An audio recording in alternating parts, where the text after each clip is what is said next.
Hello বন্ধুরা, সবাই কেমন আছো? আমি খুব ভালো আছি। আজকে একটা নতুন রেসিপি নিয়ে চলে এসেছি, যেটা হলো আমের আচারের রেসিপি। আগেরবার আমের আচার বানিয়েছিলাম, সেটা 15 দিন গেছিলো 3 কিলোতে। আজকে আবার সেই রেসিপি বানাচ্ছি, আর সাথে সাথে কী কী লাগবে সেটাও বলে দিচ্ছি। তো প্রথমে একটা মশলা তৈরি করে নিতে হবে, যার জন্য প্রথমে বড় চামচের 3 চামচ নিয়ে নেবো মৌরি, 1 চামচ নিয়ে নেবো জিরে, আর 1.5 চামচ মতো নেব হলো জোয়ান, আর হাফ চামচ নেব মেথি বেশি হয়ে গেলে আবার তেতো লাগবে, তো মেথিটা সবসময় কম নিতে হবে। আর 3টে শুকনো লঙ্কা। এটা হলো আমি 3 কিলো কাঁচা আমের আচার বানাবো, সেই পরিমাণে কিন্তু আমি মশলাটা নিয়েছি। আপনারা যদি বেশি বানান তাহলে মশলাটার পরিমাণ কিন্তু আপনাদের বাড়িয়ে দিতে হবে, আর যদি কম বানান তাহলে মশলার পরিমাণ সেই মতো কমিয়ে দিতে হবে। এবার আমের বিষয়ে আমি বলি, আমটা কিন্তু কাঁচাই, কিন্তু পাকা আমের সিজন আমি নিয়ে চলে এসেছিলাম বলে, দেরি হয়েছিল বলে আমগুলোর কালার ধরে গেছিলো আর কি। তো আমি এখানে 3 কিলো আম প্রথমেই নিয়েছি, কিন্তু আমগুলো ভালো করে ধুয়ে ভালো করে মুছে, যেন বাইরের জল একটুও না থাকে, তাহলে কিন্তু আমের আচারটা নষ্ট হয়ে যেতে পারে। তো ভালো করে ধুয়ে আমি এরকম করে খোসা সমেত লম্বা লম্বা করে কেটে নিয়েছি। তারপরে একটা কড়াই নেব, কড়াইয়ের মধ্যে আমি প্রথমে আমের টুকরোগুলো দিয়ে দেবো। সব আমের টুকরোগুলো, এই জিনিসগুলো কিন্তু অবলম্বন করলে আমের আচারটা অনেক দিন থাকবে, না হলে কিন্তু নষ্ট হয়ে যাবে। বাইরের এক ফোঁটা জল যেন না থাকে আমে।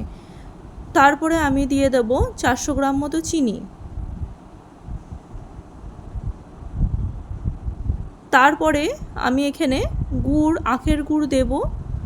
তো আপনারা শুধু চিনি দিয়েও বানাতে পারেন বা শুধু গুড় দিয়েও বানাতে পারেন। এখানে আমি আখের গুড় নিয়ে নিয়েছি 300 গ্রাম মতো। তো আখের গুড় কিন্তু বেশি হয়ে গেলে আবার কালারটা একটু আচারের কালারটা একটু ডার্ক হয়ে যাবে।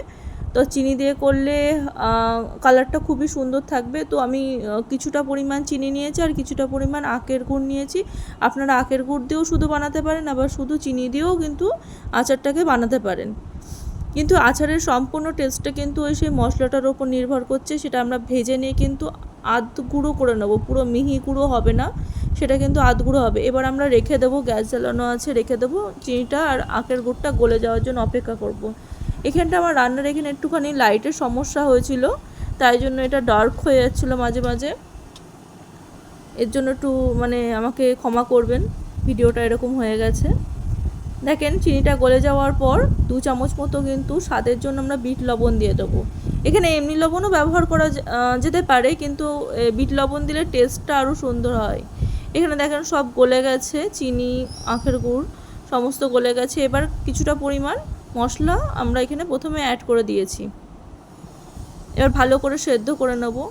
এটা কিন্তু একটু সময় লাগবে, ধৈর্য ধরে কিন্তু করতে হবে আচারটা, আর এটা আপনারা 1 বছর সংরক্ষণ করতে পারবেন। এবার ফ্লেভারের জন্য পাতিলেবুর রস দেবো। পাতিলেবুর রস দিলে কি হয়, আপনার হলো যে চিনিটা দেওয়া হয়েছে সেটা ক্রিস্টাল হবে না, তার জন্য এটা দেওয়া হয়। তারপরে যে বাকি মশলাটা ছিল সেটাও দিয়ে দিলাম, আবারও ভালো করে নেড়ে নেব। দেখেন আমাদের আচারটা কিন্তু প্রায় শেষের দিকে, রান্না প্রায় শেষের দিকে। দেখেন আমাদের আচার কিন্তু রেডি। এরকম সুন্দর সুন্দর রেসিপি পেতে হলে অবশ্যই আমার পেজটাকে ফলো করতে হবে, আমার পাশে থাকতে হবে। তাহলে আজকের মতো আমি আসি, টাটা।